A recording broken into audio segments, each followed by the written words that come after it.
Muy bien. Por favor, síganme en sus Biblias en la lectura.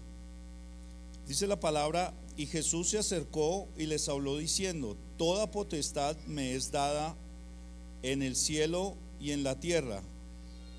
Por tanto, id y haced discípulos a todas las naciones, bautizándolos en el nombre del Padre y del Hijo y del Espíritu Santo, enseñándoles que guarden todas las cosas que os he mandado. Y aquí yo estoy con vosotros todos los días hasta el fin del mundo. Padre, te damos gracias esta mañana. Y en verdad, gracias por el privilegio. Gracias porque tú eres bueno, Señor. Por favor, asístenos con tu Santo Espíritu esta mañana para que podamos poner por obra, Señor, la enseñanza, que no seamos tan solo oidores. Y ábrenos el entendimiento, Señor, porque solamente la palabra que entendemos es la que llevamos a la práctica, Señor. Gracias, en el nombre de Jesús. Amén. A manera de introducción, vemos que pues el Evangelio de Mateo, como su nombre lo indica, es escrito por Mateo, a quien también se le conoce en los otros evangelios como Leví. Y él mismo en el Evangelio de Mateo se muestra como o hacia sí mismo habla como de un publicano, ¿sí? Y publicano se traduce recaudador de impuestos, pero no es como lo que vemos hoy, sino que en aquel tiempo esta persona, Mateo, este apóstol, era judío, pero servía a Roma.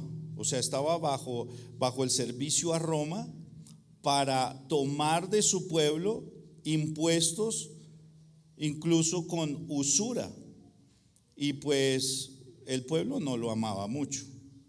No era muy bien visto por el pueblo hacia Mateo de que hiciera esto. Y también era considerado o incluido en la lista de los pecadores, como las prostitutas. Era considerado un gentil, ¿sí?, por el mismo pueblo judío a causa de su labor de recaudar impuestos.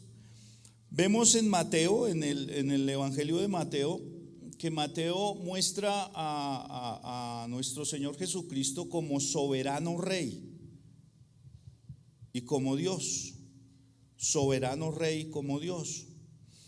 Vemos también que Mateo abarca la mayor parte de las parábolas de Jesús, las cuales en el Evangelio de Mateo refieren acerca del reino de los cielos. Cuando miramos el capítulo 13, el Señor Jesús siempre está diciendo: y el reino de los cielos es semejante a, o se compara con, ¿sí?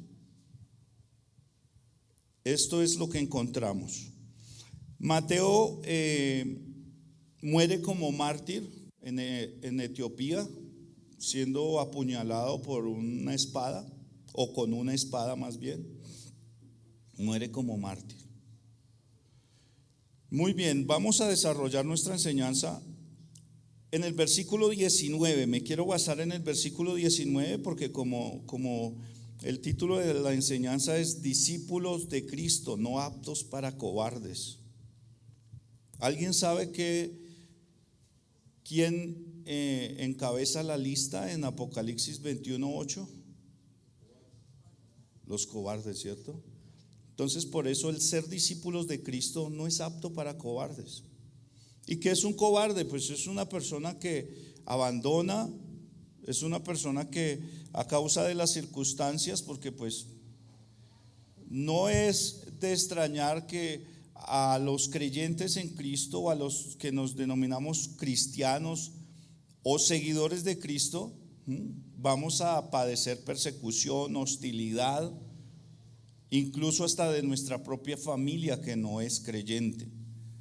Pero muchos suelen abandonar a causa de esta hostilidad o de esta persecución, ¿sí? Entonces vamos a desarrollar nuestra enseñanza en el versículo 19. Encontramos una orden, ¿cierto?, del Señor Jesucristo hacia quienes. ¿A quiénes les está hablando? Sí, señora, a sus apóstoles. Jesús les dice: por tanto, id y haced ¿qué? Discípulos. Discípulos. No sé si ustedes se han preguntado alguna vez, yo sí me lo pregunté: ¿cómo puedo ser discípulo de Jesús? ¿O cuáles son las exigencias? ¿O qué es lo que caracteriza a un discípulo de Jesús? ¿Sí? Vemos a través de toda la historia que el tener discípulos es una práctica que no es solamente del ámbito cristiano, ¿sí? Los griegos tenían discípulos. No sé aquí quiénes han visto películas de artes marciales. ¿No les gustan las películas de artes marciales? A mí sí. Y vemos, no sé si han visto que casi siempre hay un personaje que le matan a un familiar y este personaje se va y para buscar venganza va y busca un maestro para que lo entrene y se tiene que ir a vivir con el maestro y adopta las enseñanzas, adopta las técnicas y luego se enfrenta bueno, en la película es el villano y termina practicando todas las enseñanzas de su maestro y termina venciendo. Entonces vemos que la práctica de tener discípulos es en todo ámbito, ¿sí? Y es muy importante. El hecho de tener discípulos es muy importante porque es una forma en que el maestro se replica en el discípulo, ¿sí? Es la forma en que pueden como extenderse por muchas generaciones una enseñanza, una práctica. En este caso estamos hablando de discípulos de Cristo que deben de replicar sus enseñanzas, su doctrina, su carácter, el carácter de Cristo. Eso es lo que debemos nosotros replicar. La palabra discípulo la encontramos en el Nuevo Testamento más o menos de 260 a 270 veces, la palabra discípulo. Y solo en los 4 evangelios aparece 230 veces. ¿Será importante el ser discípulos? Muy importante. Y la orden del Señor es hacer discípulos. Dios no quiere, el Señor no está buscando meros asistentes a una congregación, meros espectadores o banqueros como lo hemos escuchado a veces, ¿sí? Dios busca discípulos en quien Él se pueda replicar, en quien Él se pueda reflejar a los demás, discípulos. Y la palabra discípulo es matetes, viene del griego matetes, y señala o indica un aprendiz, un alumno, un discípulo, un seguidor de su maestro, un seguidor. Y a través de la Biblia vemos que era una práctica que tenía tanto Juan el Bautista, tenía discípulos, eso lo podemos ver en Mateo 11:2. Ahí si me acompañan, por favor. Mateo 11:2.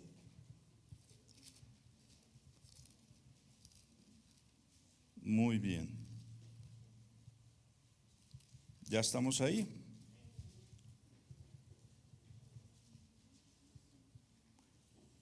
Y al oír Juan en la cárcel los hechos de Cristo, le envió 2 ¿de qué? De sus discípulos. Discípulos. También vemos que a los fariseos tenían discípulos. Mateo 22:15, por favor.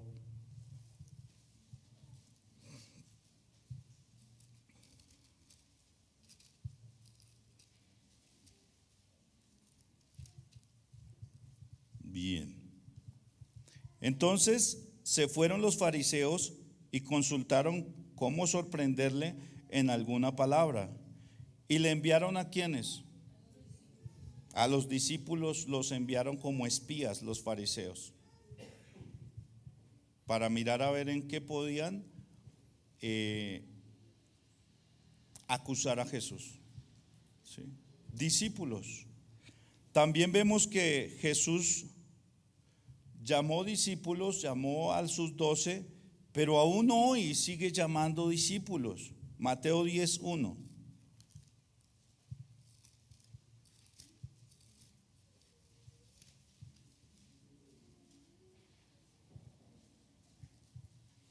Entonces, llamando a sus 12, ¿qué? Discípulos. Y en Lucas 10:1, si quieren guardan esta cita, vemos que él comisiona a 70 discípulos y los envía a predicar a las regiones que luego él iba a ir. Discípulos. Entonces vemos a través de la palabra que Jesús lo que quiere son ¿qué? Discípulos. Discípulos. No asistentes, no banqueros, sino discípulos. Discípulos. Y pues los 12 apóstoles no son la excepción. Vemos a Pablo que tuvo a Timoteo, Tito, Filemón, ¿cierto? Vemos a varios discípulos o como él los llama, colaboradores o servidores. Pero esa palabra colaborador como que a veces se torna como yo le hago el favor y no como es en el original, que es un servidor dispuesto, disponible. Muy bien. Entonces, el hacer discípulos era muy importante o es muy importante. Es muy importante porque es la forma en que puede continuar en algunos grupos un legado, ¿sí? Una enseñanza, una instrucción. Cuando vemos el Antiguo Testamento, vemos que Moisés tuvo ¿a quién? A Caleb y a Josué. ¿Sí? Y así desde el Antiguo hasta el Nuevo Testamento la práctica de tener discípulos es muy importante, y más en el ámbito cristiano, porque pues es el poder reproducir, el que nos mantengamos en las verdades, en los principios eternos de Dios, y más con la situación moral como se encuentra en este país, ¿no? Requiere de discípulos valientes, que sean fieles a sus principios, a sus convicciones, que no negocien sus convicciones por un empleo, por una amistad. ¿Sí? Es muy importante. Por eso el Señor lo que busca es tener discípulos. Un discípulo o un aprendiz, estuve investigando, tenía que abandonar sus comodidades de su casa, irse a vivir con su maestro y convertirse en el servidor de su maestro. ¿Sí? Mientras que le iba instruyendo, le iba transmitiendo sus enseñanzas, se convertía en su servidor o en su siervo. Lo podemos ver que Pedro le pregunta al Señor Jesús en Mateo 19:27, por favor acompáñenme allí. Podemos ver que esto era lo que debían hacer los discípulos: abandonar su hogar, su comodidad, salir de su comodidad y irse a vivir con su maestro. Mateo 19, 27. ¿Ya estamos ahí? Entonces respondiendo Pedro le dijo: he aquí, nosotros lo hemos dejado todo y te hemos seguido. ¿Sí?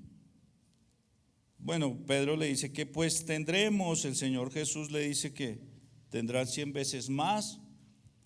Pero el tema aquí es que ellos abandonaron su comodidad, su hogar, su familia por seguir a Cristo, para vivir con Cristo, para ser discipulados por Cristo, enseñados, para que Cristo se replicara en ellos. Algo muy importante para seleccionar, para escoger a los discípulos en aquella época, era que se veía una característica bien especial en los discípulos que iban a ser escogidos por el maestro: era la obediencia, y que fueran confiables. Dios busca en nosotros que seamos obedientes y confiables, porque pues se nos está delegando que su palabra, su evangelio, el ministerio de ir a predicar las buenas nuevas de salvación. Y si no somos obedientes y si no somos confiables, no vamos a poder replicar lo que el Señor ha depositado en nosotros. Se requería de estas características: que fuera obediente y confiable. Muy bien, vamos a ver esta enseñanza en 3 aspectos principales. El primero, vamos a ver el llamado del discípulo. En segundo lugar, vamos a ver el costo que debe pagar el discípulo. ¿Sí? Algo que vemos en las Escrituras es que, número 1, Jesús jamás modificó el mensaje. Y número 2, Jesús no es un timador. Desde que empezó a llamar a sus discípulos, les dijo claramente a lo que se iban a enfrentar. Claramente los riesgos que iban a tomar, las consecuencias que iban a venir para sus vidas por causa de mantenerse fieles a su fe en Jesús. Y pues lo vemos en la historia de la iglesia del primer y segundo siglo, ¿no? Que los que se convertían al Señor tenían claro 2 cosas: cómo iban a vivir y cómo iban a morir. Y vemos que todos los apóstoles, a excepción de Juan, murieron como mártires, testificando de la fe en Jesús, predicando las buenas nuevas. Muy bien, vamos a mirar el primer aspecto. Y el tercer aspecto es el compromiso del discípulo. No se los había dicho, ¿cierto? Les dije solo 2. El tercero es el compromiso del discípulo. Entonces, vamos a desarrollar el primer punto, que es el llamado del discípulo. ¿Cómo es que Jesús llama y nos da las características, o más bien las exigencias que usted y yo debemos de llenar para ser discípulos de Cristo? Las exigencias, ¿sí? Vamos a ir a Marcos 8:34, por favor.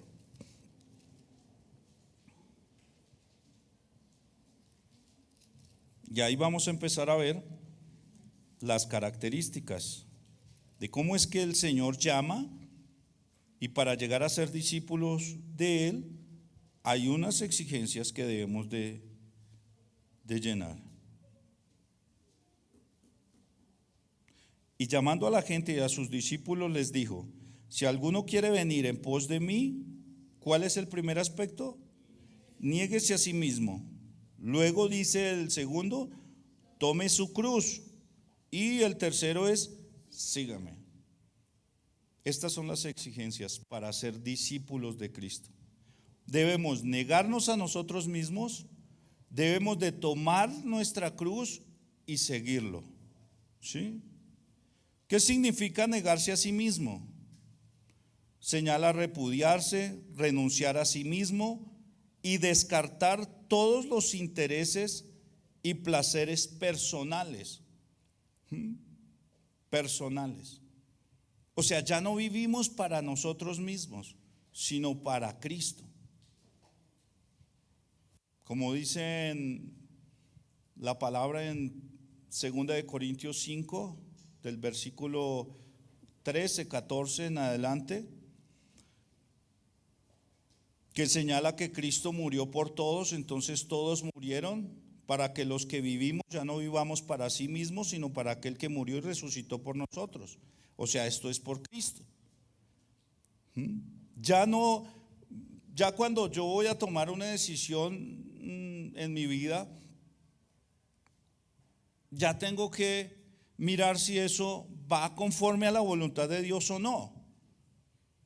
Ya no es por mis intereses personales o por beneficiarme a mí, sino esto va a glorificar a Dios. Esto me va a llevar a acercarme más a Dios, a desarrollar más el carácter de Jesús en mi vida, ¿sí?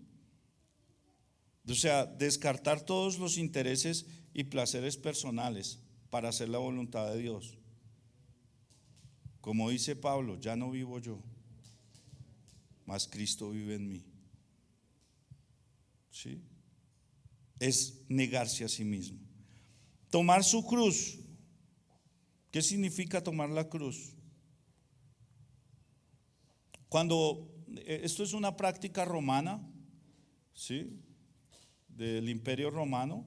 La adoptaron de otros imperios, pero pues la vemos mucho es en el Imperio Romano. Y cuando el reo iba cargando en hombros, bien sea el travesaño de la cruz, o en otros casos era la cruz completa,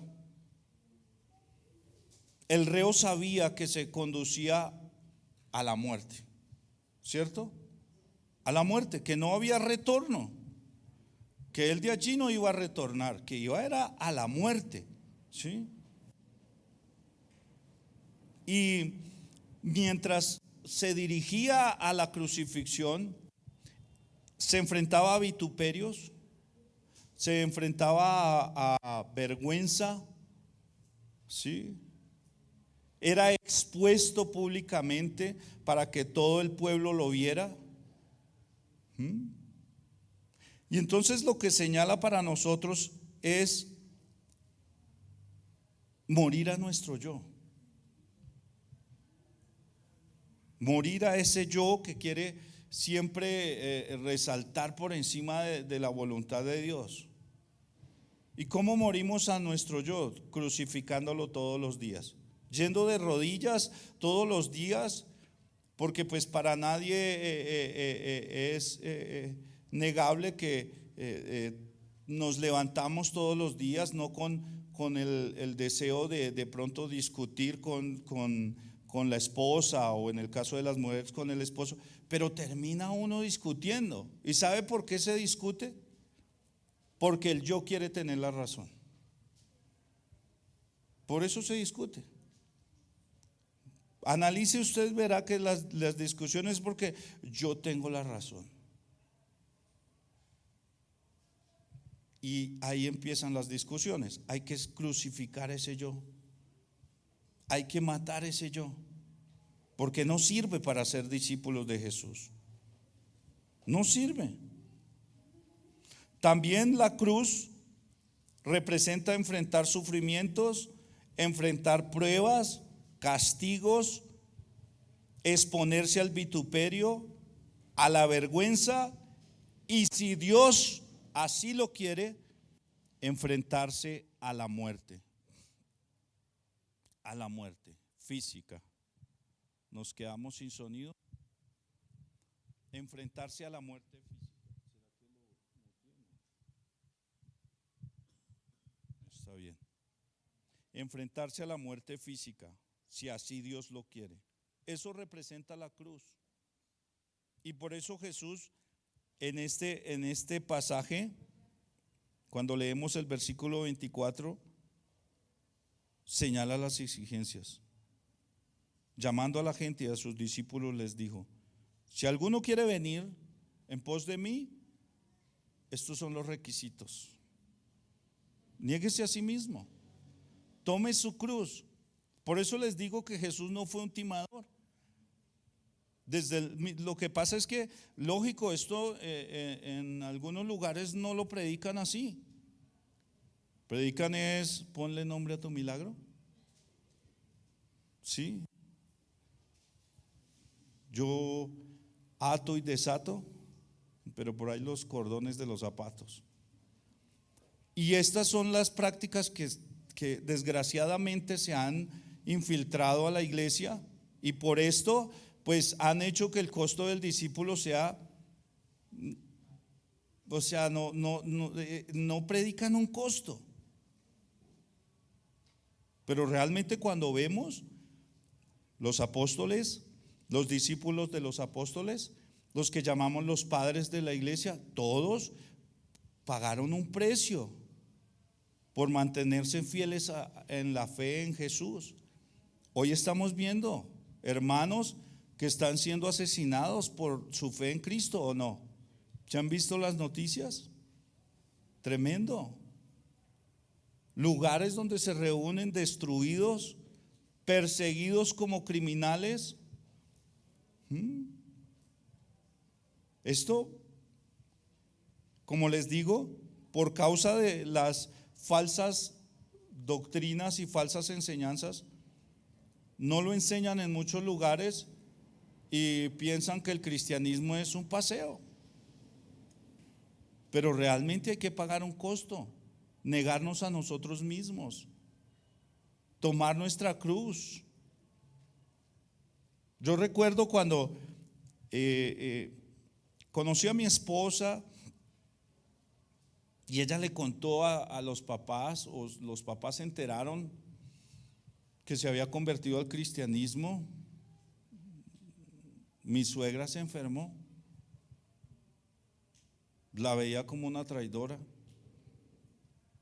Dijo: así de pecadora tendría que ser para tener que convertirse. Mi esposa le dijo: sí, realmente sí. Pero fue terrible. Mi suegro en una ocasión me dijo: es que usted les lavó el cerebro a mi hija y a su hija. Por eso es que le obedecen así. Es que usted está metido en una secta. Bueno, una serie de cosas, solamente por decir que somos cristianos. Entonces mire que desde ahí empieza uno a recibir hostilidad solamente por decir que somos cristianos. ¿Cuántos aquí toda su familia es cristiana? ¿No, cierto? A su merced sí, gloria a Dios. Pero la mayoría no. La mayoría, 2 son creyentes, 3 no. Y hay como, quiera uno o no quiera, siempre hay una oposición.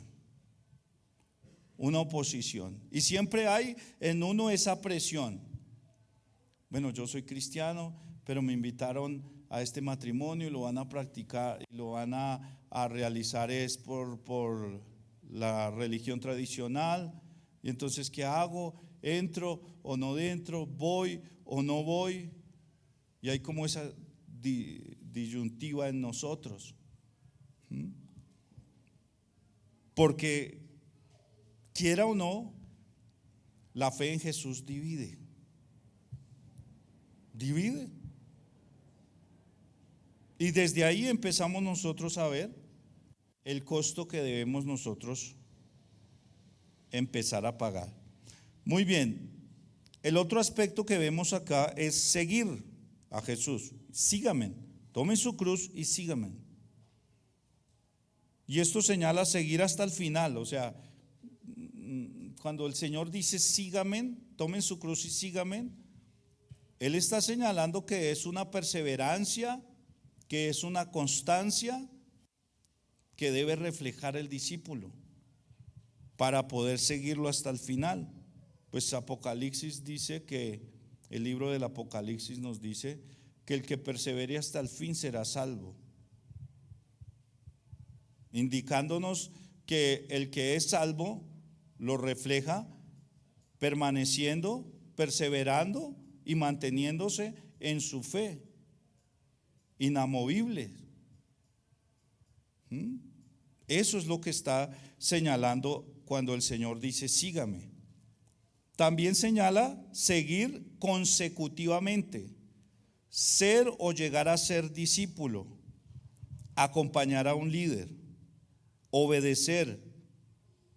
Y esta me gustó mucho, este significado que encontré.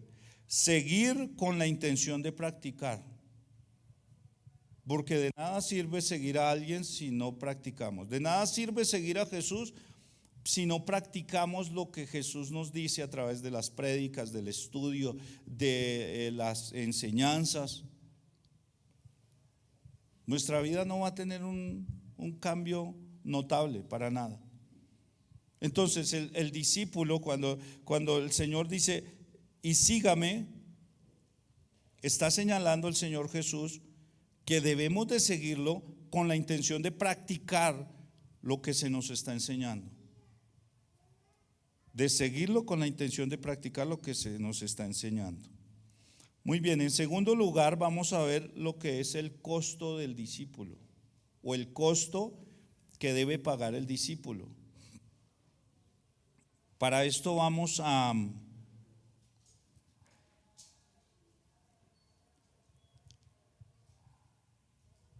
Mateo 10, 34 al 38.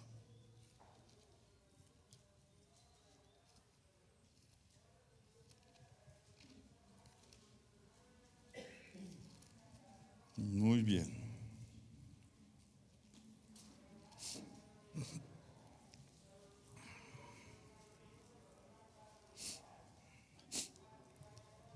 Dice la palabra, no penséis que he venido para traer paz a la tierra.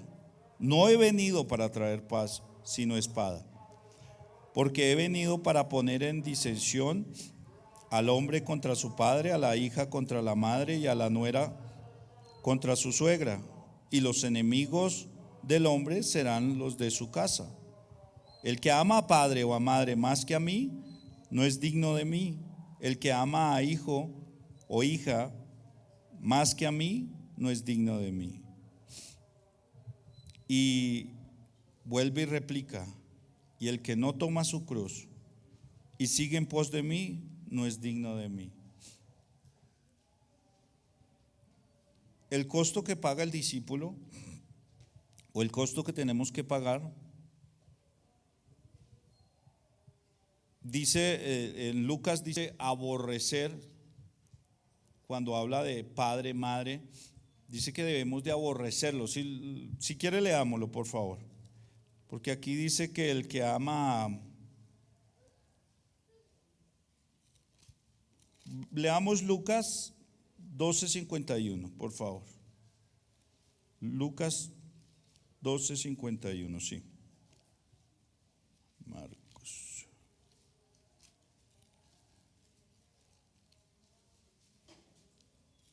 Muy bien. Por aquí está.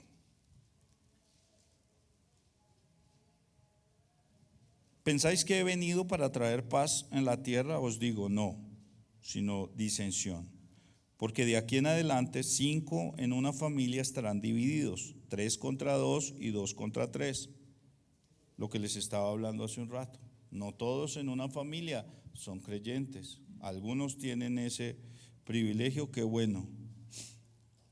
Pero en la mayoría de los casos no es así. Versículo 53. Estarán divididos el padre contra el hijo contra el padre y la madre contra la hija, y la hija contra la madre, la suegra contra su nuera y la nuera contra su suegra. Quiera o no, Jesús causa división en cualquier aspecto,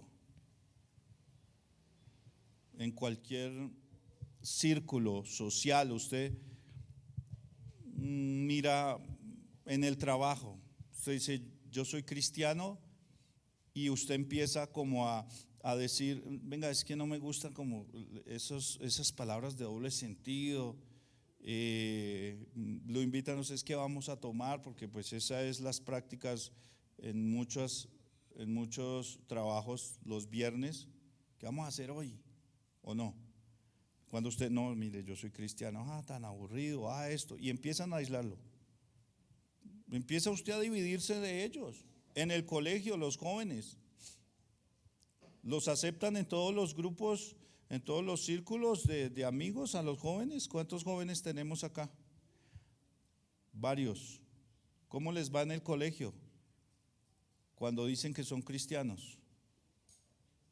A mi hija la aislaron mucho tiempo de los grupos de amistades. La aislaron, la rechazaban. Y a veces esas personas ni saben quién es Cristo. Saben que hay un hombre que se llama Jesucristo, que vino, pero no saben más. Y por el hecho que dice yo soy cristiano, no, a mí no me gustan las conversaciones de doble sentido. No, porque ahorita la moda es que ya en los colegios les dejan tener novia a las jovencitas desde los 13, 12 años. Bueno, unas prácticas. Y mi hija pues viene, se está edificando en unos principios bíblicos, donde le hemos enseñado, le hemos hablado la edad propicia, que todo tiene un tiempo para darse. Y ella no encajaba allí, entonces les decía, no, es que las conversaciones, no, pero ustedes ya están pensando en novios y mírela, y empezaban a rechazarla. Yo recuerdo que mis amigos, o bueno, conocidos porque no son amigos, antes de convertirme yo tenía muchas amistades, muchas. Me convertí al Señor, empecé mi vida cristiana y empezaron a llamarme. Yo, hola, ¿cómo estás? Miren, ahora yo estoy sirviendo en una iglesia, lo invito el domingo, venga y se congrega, venga, camine, vamos. Ya era un amigo que perdí, o una amistad. No me volvían a llamar. Y así con todos. Hoy de las amistades que tenía antes de Cristo, no conservo ninguna. Alguno dirá, uy, pero así de buen amigo será. No, es que yo les hablaba de Cristo y eso como que les echara agua caliente. De una vez, no, pues otros que, venga, vamos a ir a fumar marihuana, porque pues yo consumí drogas durante 16 años. Entonces era mucha gente que conocía en ese aspecto. No, yo ya no fumo, camine, lo invito más bien a congregarse, camine, leemos la Biblia. No, era algo ya. De las amistades que yo tenía, de los conocidos, no hay ni uno. Entonces esto divide, ¿sí? Es causa de división la persona de Jesús. ¿Cómo vemos hoy el mundo? Está dividido entre ideologías, filosofías, entre política, religión, ¿sí? Y el cristianismo. Que el cristianismo se puede identificar o diferenciar de las religiones por una sola palabra. ¿Saben cuál? Gracia. El resto de las religiones dicen que la salvación se obtiene por obras, portándose usted bien, poniendo cara de santurrón y ya. Pero aquí sabemos que es por gracia. Yo estoy aquí por gracia, hermanos. Cuando el pastor me dijo que predicara, yo dije, ¿quién soy yo? Bueno, aunque él dice que él es gusano de guayaba, yo dije, no, pues si eso es el pastor, imagínese yo qué, una ameba, escasamente una ameba. Pero sí uno dice, ¿quién soy yo? Hace 4 años estaba en una crisis total, matrimonial, ministerial, personal.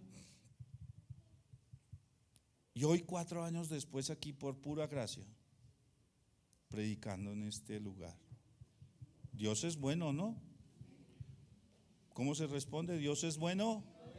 A mí me dijeron que aquí ustedes se sabían eso. Sí, Dios es bueno. Dios restauró mi matrimonio.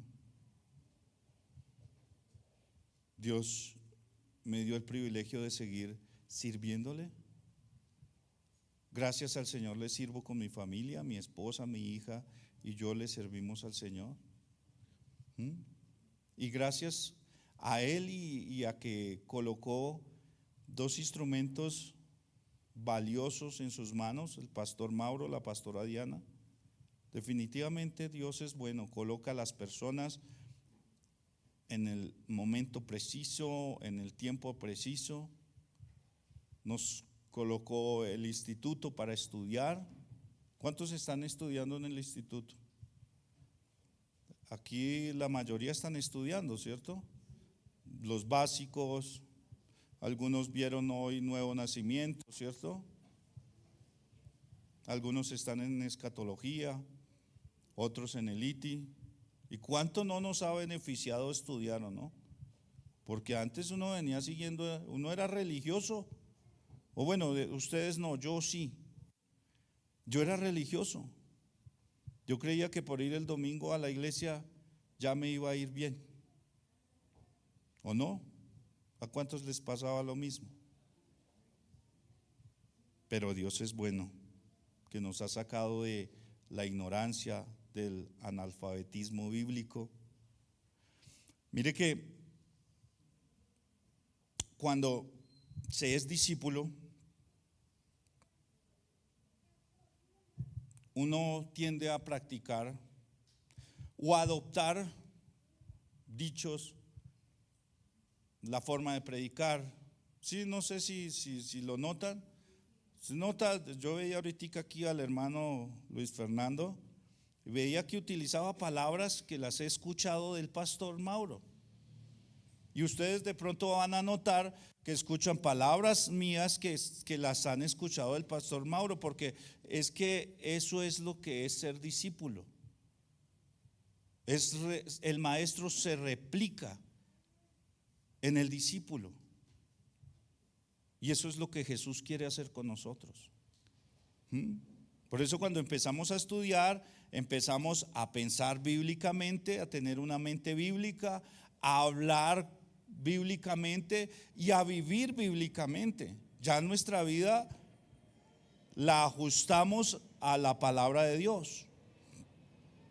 Perdón, hermano, usted no me dijo cuánto tiempo tenía. Ok, listo. Porque después me paso. Muy bien.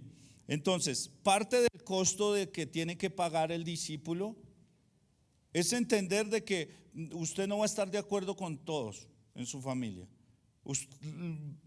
Va a haber división. Si nosotros nos mantenemos fieles a Dios y a sus principios y verdades eternas, esto va a dividir. Va a dividir porque unos dicen que no importa que usted no se case, puede irse a vivir, que después de cierto tiempo ya es como si fuera un matrimonio, porque pues como en la notaría les emiten un documento que los avala, entonces que no hay necesidad de casarse. Cuando un discípulo de Cristo dice no, el orden es me caso, ¿cierto? Y empieza a haber divisiones cuando dicen no, es que eso no importa, que la niña se quiera vestir como niño y el niño se quiera vestir como niña, deje lo que está experimentando. Y el discípulo dice, no, Dios creó varón y hembra, punto, no hay más. ¿Y qué empieza a recibir el discípulo? Hostilidad, señalamiento, ataques, persecución por causa de esto. Vamos ahí mismo a Lucas, pero capítulo 14, para ver un término que quiero que miremos respecto a lo que dice el Señor del costo del discípulo. Lucas 14, 25 al 27, por favor.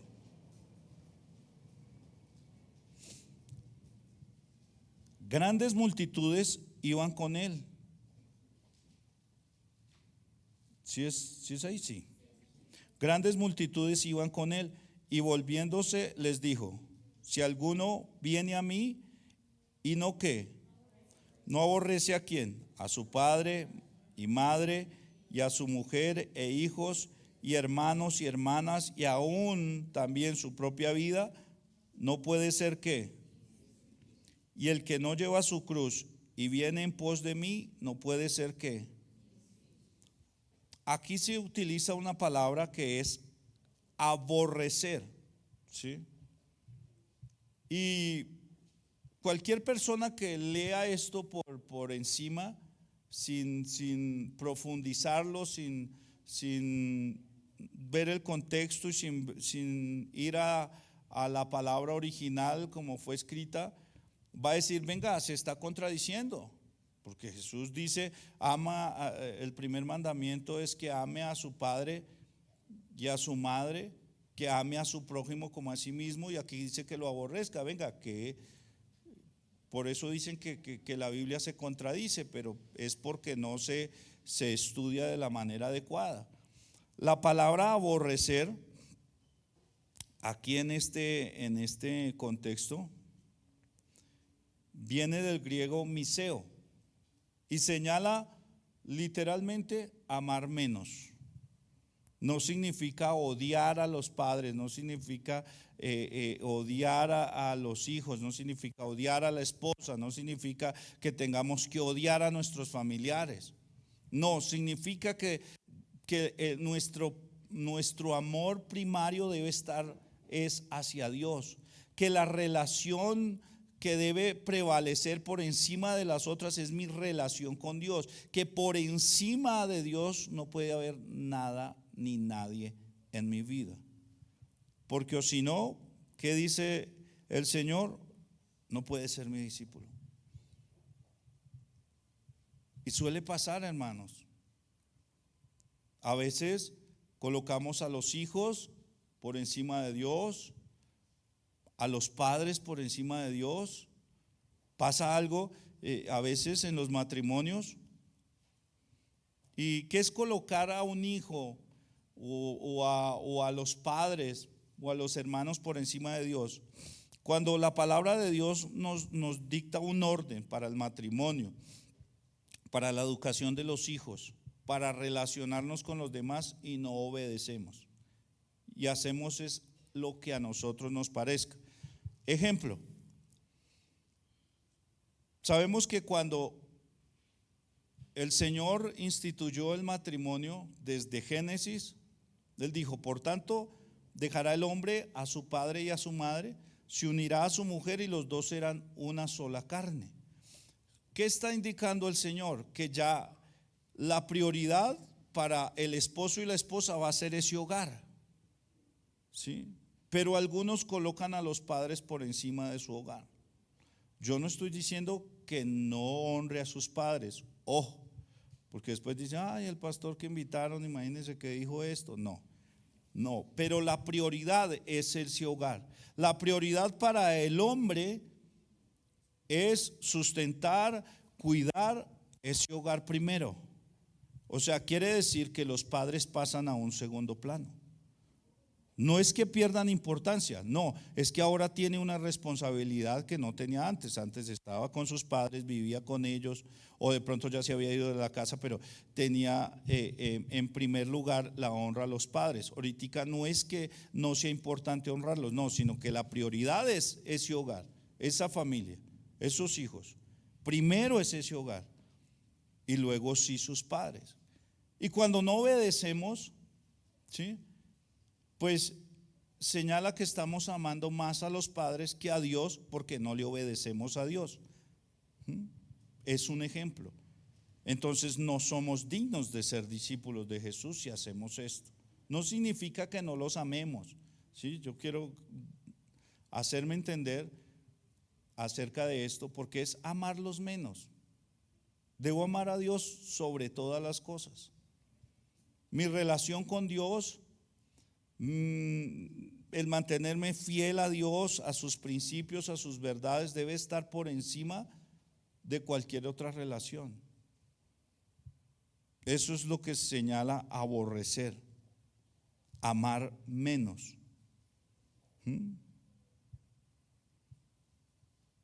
Mi relación con Él debe estar por encima de cualquier otra relación, bien sea familiar o afectiva. Eso es lo que está diciendo el Señor.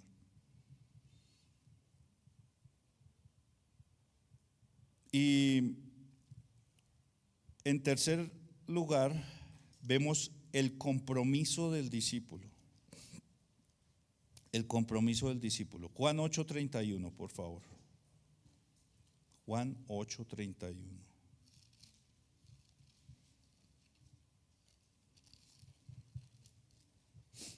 Juan 8:31, muy bien. Dijo entonces Jesús a los discípulos que habían creído en él, a los judíos que habían creído en él: si vosotros permaneciereis en mis palabras, seréis verdaderamente mis discípulos. Lo primero de nuestro compromiso hacia Jesús como discípulos es permanecer en su palabra.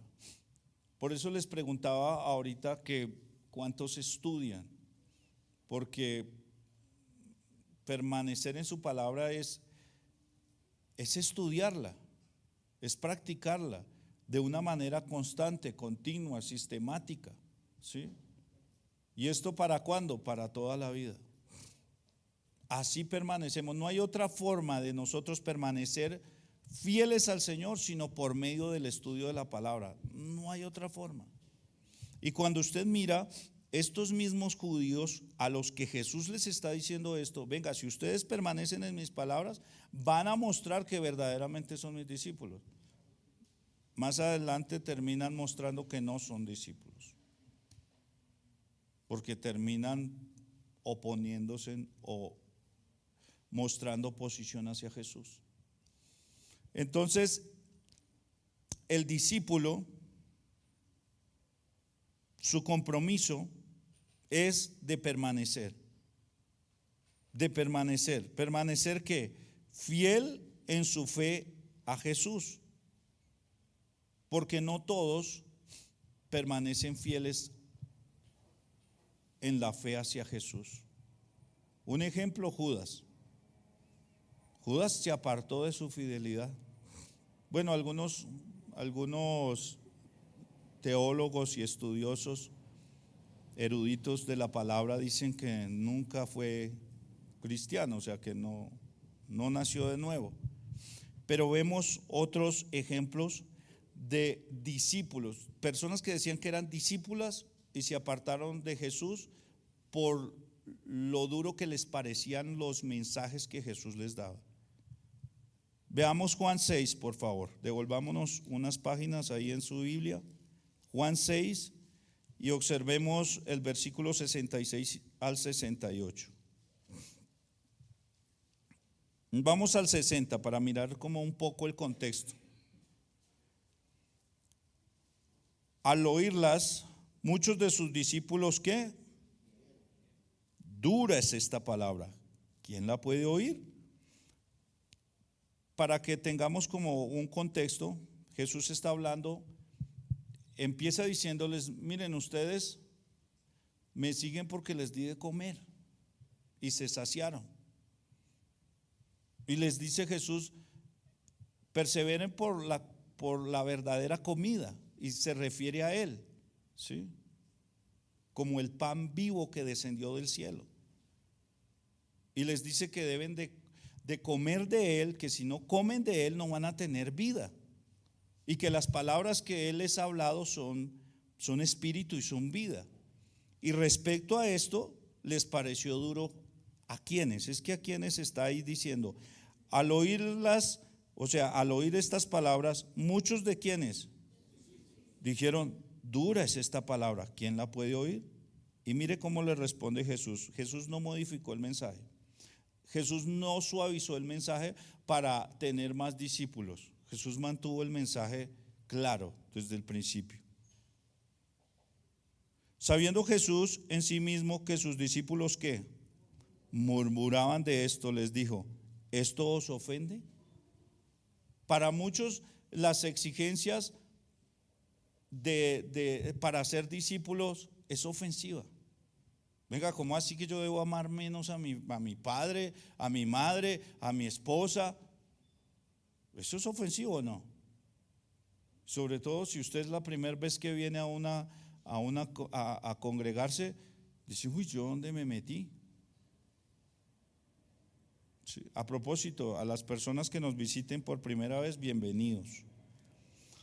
Entonces, por esta causa, vayamos al versículo 66 y vemos qué empezaron a hacer esos discípulos que habían murmurado, que les pareció dura la palabra.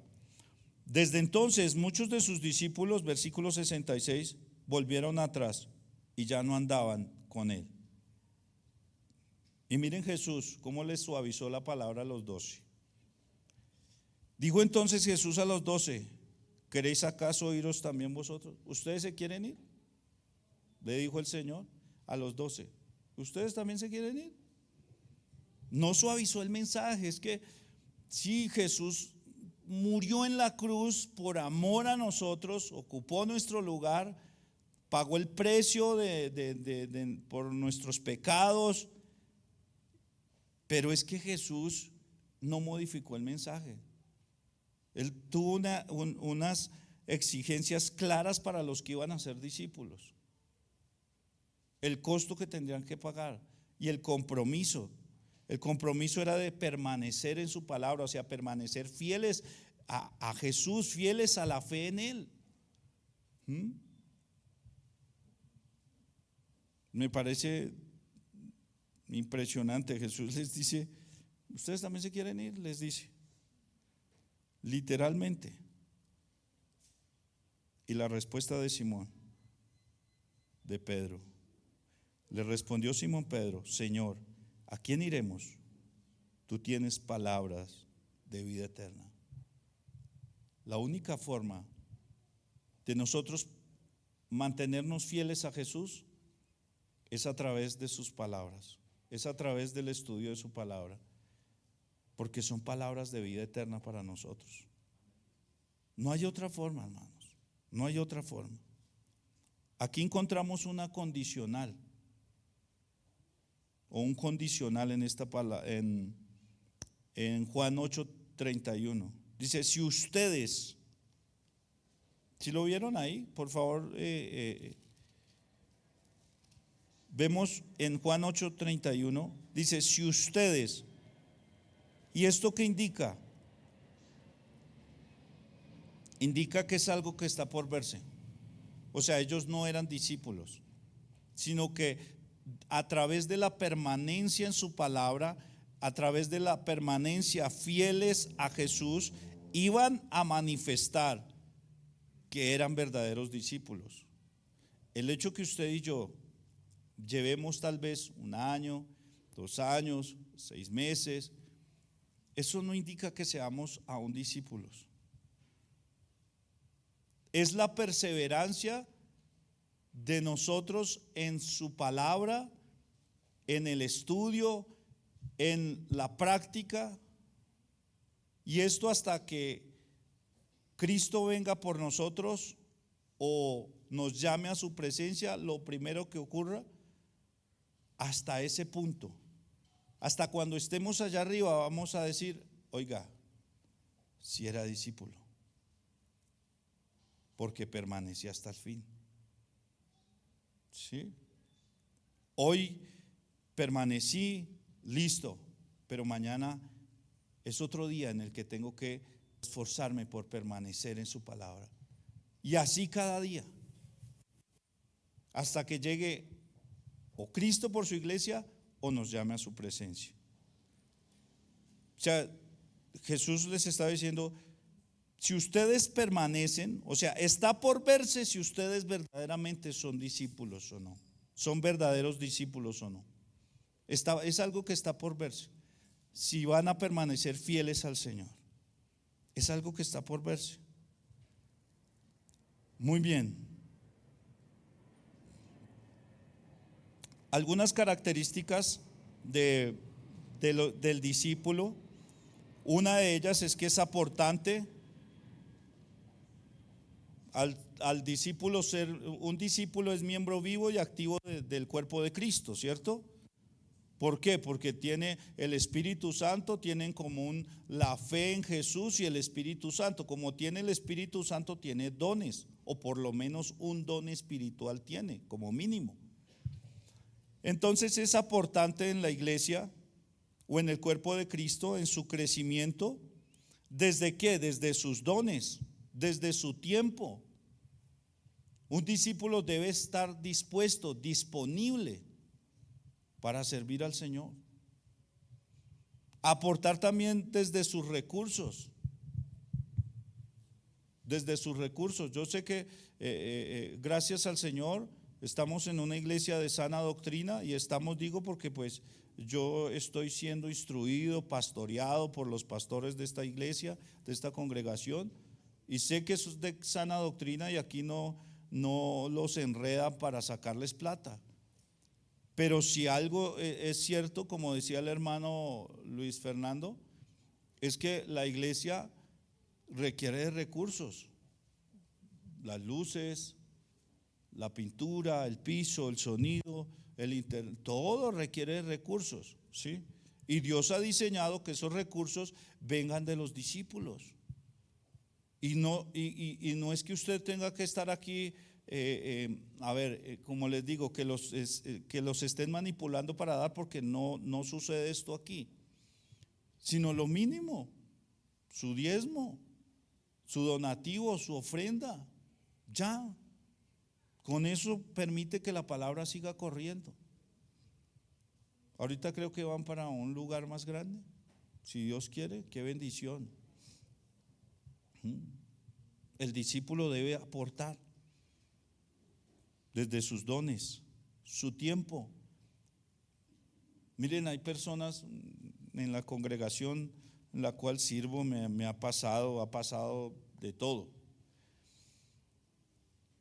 Y personas que me dicen, mire, yo le colaboro hasta tal hora y me tengo que ir. Cuando empezamos a estudiar, cambió esto, porque se dieron cuenta a quién servían. No era a mí, sino era a Dios. Pero antes era así. Antes me cancelaban domingo 7:30. Ay, es que amaneció lloviendo y no puedo ir, por poner un ejemplo. Nosotros tenemos que estar disponibles para dedicar tiempo al Señor. Y yo creo que aquí no les piden que estén metidos en este lugar todos los días, ¿o sí? Los sábados y los domingos creo que son las actividades aquí nomás. Que estemos disponibles, que si su trabajo no le da para eso, ore a Dios para que le apareje un trabajo que le permita a usted servirle al Señor. Porque un discípulo sirve, es un servidor. No es un banquero, es un servidor. Es un servidor, estamos es para servir. También aporta al crecimiento de la iglesia cuando evangeliza. La evangelización no es únicamente para el grupo de evangelismo, es para todo el mundo. Cuando vemos ahí en la cita que empezamos en Mateo 28, el versículo 19, esa orden es para todos los discípulos, que vayamos y hagamos más discípulos. Es para todos. La persona que va a su lado en el autobús, la persona que está en la fila del supermercado, hasta la misma chica que está atendiendo, o chico en la caja registradora. ¿Sí? Cargue volanticos, cargue folletos.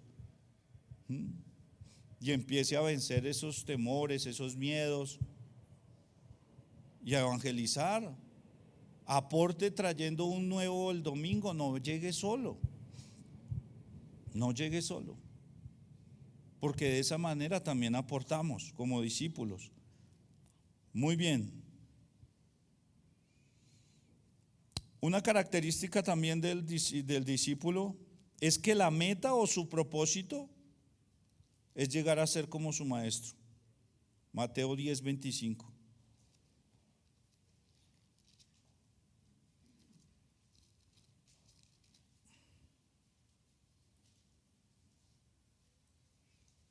Bástale al discípulo ser como su maestro y al siervo como su señor. Si al padre de familia llamaron Belcebú, cuánto más los de su casa. Una característica del discípulo es que quiere llegar a ser como su maestro, o es llegar a ser como su maestro. ¿Sí? Y pues la voluntad de Dios es que se desarrolle el carácter de su Hijo en nosotros, ¿o no? Eso es lo que vemos, Efesios 4:11 en adelante.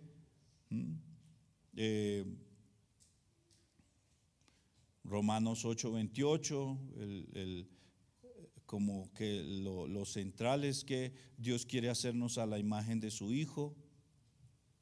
Esa es la voluntad de Dios, que se desarrolle el carácter de su Hijo en nosotros, llegar a ser como su maestro. Y pues ya en la eternidad dice que se nos dará un cuerpo glorificado como el del Señor. O sea, vamos a llegar a ser como nuestro maestro.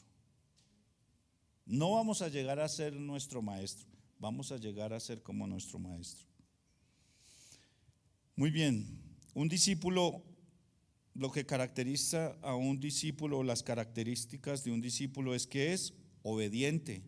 Un discípulo es confiable, está dispuesto, está disponible. Un discípulo lleva a cabo la tarea que se le encargó con diligencia, con exactitud. Un discípulo es fiel y un discípulo es humilde. Ante todo, humilde. La humildad debe ser algo que caracterice a un discípulo, porque nuestro mayor ejemplo de humildad es nuestro Señor Jesucristo, que siendo en forma de Dios, se hizo hombre y vino y ocupó el lugar más pequeñito, de más bajo rango, dentro de una familia en los tiempos de Jesús.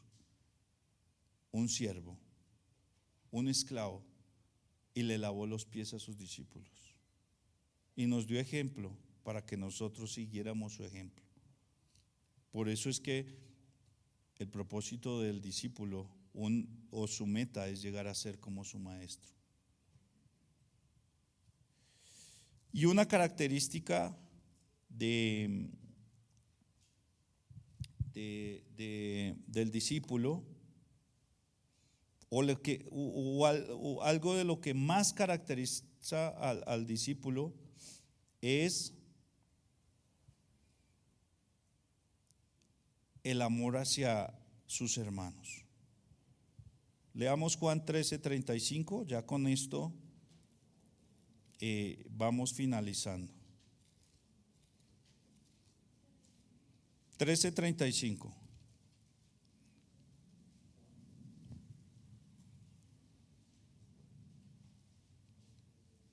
La mayor muestra de ser discípulos es el amarnos unos a otros.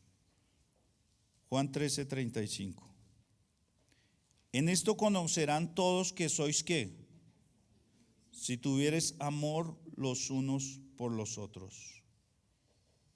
El amor hace que mantengamos, en el caso de esta congregación, se mantenga en armonía, se mantenga en unidad,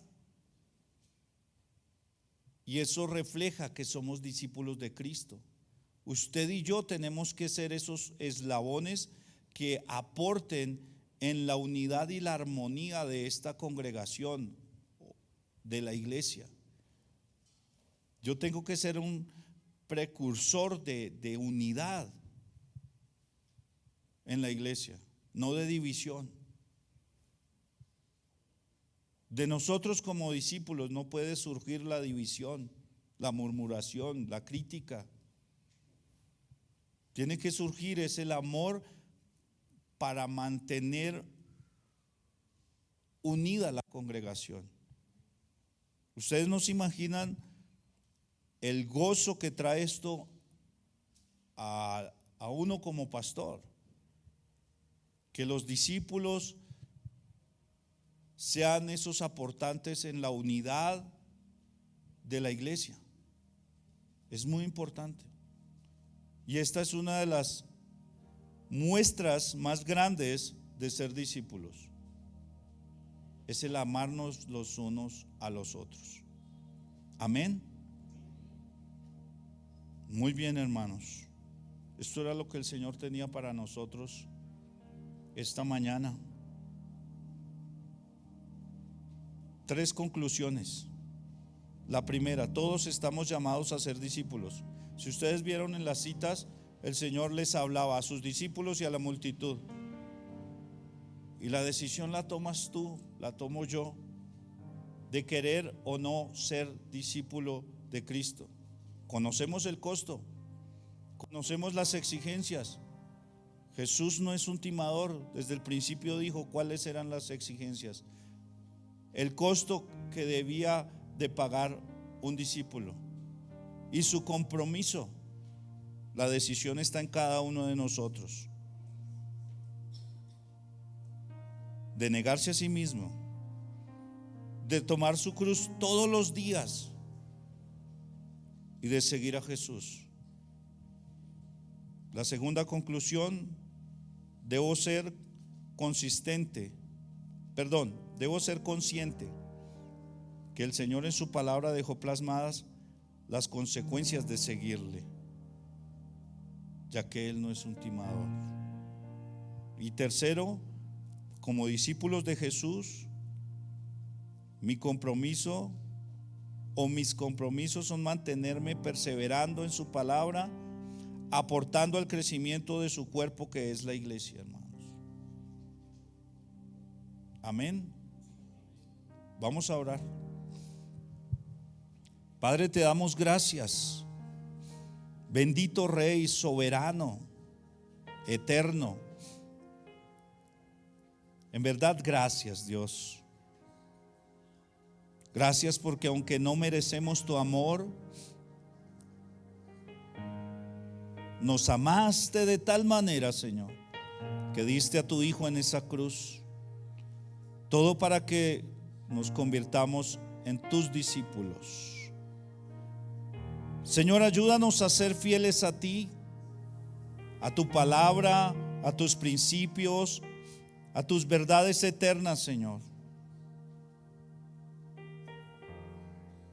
Ayúdanos a permanecer en tu palabra, Dios, todos los días de nuestras vidas. Que cuando sintamos desfallecer, que cuando las ocupaciones nos agobien, vayamos de rodillas a ti, como dice tu palabra, al trono de la gracia, para hallar el oportuno socorro, Señor, y no desfallecer, Dios. Te pedimos perdón, Señor, porque si algo tenemos que reconocer es que no hemos, Señor, tal vez considerado el costo. Y si lo hemos considerado, tal vez en algún momento de nuestras vidas hemos querido desfallecer, abandonar, apartarnos. Perdónanos, Señor.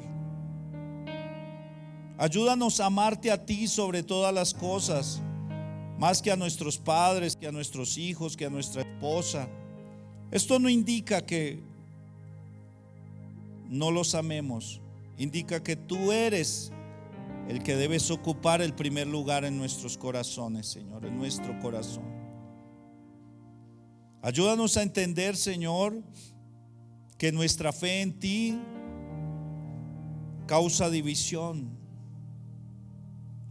causa que haya hostilidad hacia nosotros. Ayúdanos, Señor, a negarnos a nosotros mismos, a tomar nuestra cruz todos los días, a ir de rodillas y crucificar ese yo, para poder hacer tu voluntad y ser tus discípulos. A seguirte, Señor, con la intención de practicar lo que estudiamos, las prédicas que se nos dan, las instrucciones, Señor. Porque si algo tenemos que reconocer es que para poder enseñar tu palabra, debemos de ser discípulos. Debimos de haber sido discípulos, ser discípulos, Señor. Continuar siendo discípulos, Dios. Gracias, Padre, por llamarnos a ser tus discípulos, Señor. Ayúdanos a pagar el costo. Ayúdanos a mantenernos fieles a ti, Señor. Inamovibles, Señor.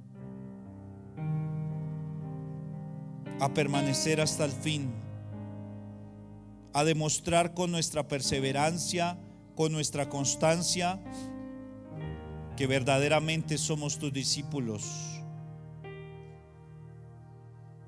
En el nombre de Jesús, Señor, te damos gracias, Señor. Bendigo la vida de mis pastores, Mauro y Diana, Neva. Gracias, Señor, por colocarlos en mi vida, Señor. Gracias.